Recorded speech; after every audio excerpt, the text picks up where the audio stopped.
Halo Dewantara Muda, kami dari Universitas Sarjana Wiyata Taman Siswa dari Prodi Pendidikan Vokasi Teknik Mesin.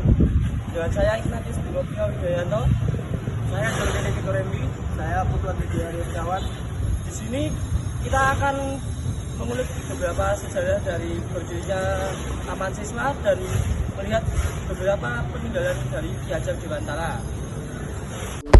Dunia pendidikan tanah air ini tidak terlepas dari Raden Mas Wardi Suryaningrat, cucu dari Pakualam III yang lebih dikenal dengan nama Ki Hajar Dewantara. Tanggal kelahirannya kemudian diperingati bangsa Indonesia sebagai Hari Pendidikan. Rumah kediaman Ki Hajar Dewantara akhirnya diabadikan menjadi Museum Dewantara Kirti Griya, yang berarti rumah hasil kerja keras Ki Hajar Dewantara. Bangunan museum ini didirikan pada tahun 1925. Bangunan ini tercatat pada buku Register Keraton Ngayogyakarta pada tanggal 26 Mei 1926. Bangunan museum ini berdiri di atas tanah seluas 5.594 meter persegi yang dibeli atas nama Ki Hajar Dewantara, Ki Sudaminto, Ki Supratolo dari Mas Ajeng Raminsah pada tanggal 14 Agustus 1935 dengan harga 3.000 gulden meliputi persil yang berlokasi di tempat tersebut beserta perabot rumah tangga. Pada tanggal 18 Agustus 1951, pembelian rumah tersebut dihibahkan kepada Yayasan Persatuan Perguruan Taman Siswa. Pada bulan November 1957, bertepatan pada kawin emas Ki Hajar Dewantara, beliau menerima persembahan bakti dari para pecinta perguruan Taman Siswa berupa rumah tinggal yang diberi nama Padepokan Ki Hajar Dewantara. Berlokasi di Jalan Kusumanegara nomor 131 Yogyakarta tahun 1958, pada kesempatan rapat pamong Taman Siswa, Ki Hajar Dewantara mengajukan permintaan kepada sidang agar rumah bekas tempat tinggalnya yang berada di komplek perguruan Taman Siswa, Jalan Taman Siswa 31 dijadikan museum. Permintaan tersebut ditanggapi dengan baik dan dilaksanakan setelah dia wafat. Ki Hajar Dewantara wafat pada tanggal 26 April 1959. Mulai tahun 1960, Taman Siswa berusaha mewujudkan gagasan almarhum Ki Hajar Dewantara. Pada tahun 1963, dibentuk panitia pendiri Museum Taman Siswa yang terdiri dari keluarga Ki Hajar Dewantara, Majelis Luhur Persatuan Taman Siswa, sejarawan, dan keluarga besar Taman Siswa.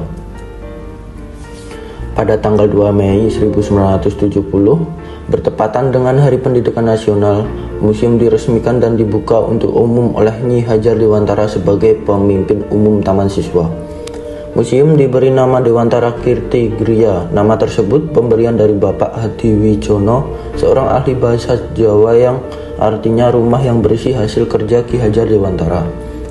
Peresmian museum ditandai dengan candra Sengkala Miat Ngaluhur Trusing Budi yang menunjukkan angka tahun 1902 Jawa atau tanggal 2 Mei 1970 Masehi. Maka yang terkandung dalam sengkalan tersebut sama dengan makna dan tujuan memorial, yakni dengan melalui museum diharapkan para pengunjung khususnya generasi muda akan dapat mempelajari, memahami, dan kemudian dapat mewujudkan nilai-nilai yang terkandung di dalamnya ke dalam tata kehidupan berbangsa dan bernegara. Di museum ini pula awalnya lahir Badan Musyawarah Museum Barahmus Daerah Istimewa Yogyakarta tahun 1971 yang dipimpin Mayor Supandi sebagai ketua 1, dan selanjutnya pada tanggal 2 Mei 2007 Kantor Barahmus kemudian dipindahkan ke Museum Benteng Vanderbilt, Yogyakarta. Bangunan museum ini menghadap ke arah barat Jalan Taman Siswa. Bangunan ini bergaya Indi. Pada bagian depan merupakan bangunan dengan atap berbentuk limasan dan bangunan bagian belakang atapnya berbentuk kampung. Bangunan Museum Dewantara Kirtikriya terdiri dari 9 bagian-bagian, yaitu ruang tamu, kamar mandi, ruang tengah, kamar tidur keluarga, kamar tidur putri Ki Hajar Dewantara, kamar tidur Ki Hajar Dewantara, emperan kamar mandi, dan dapur.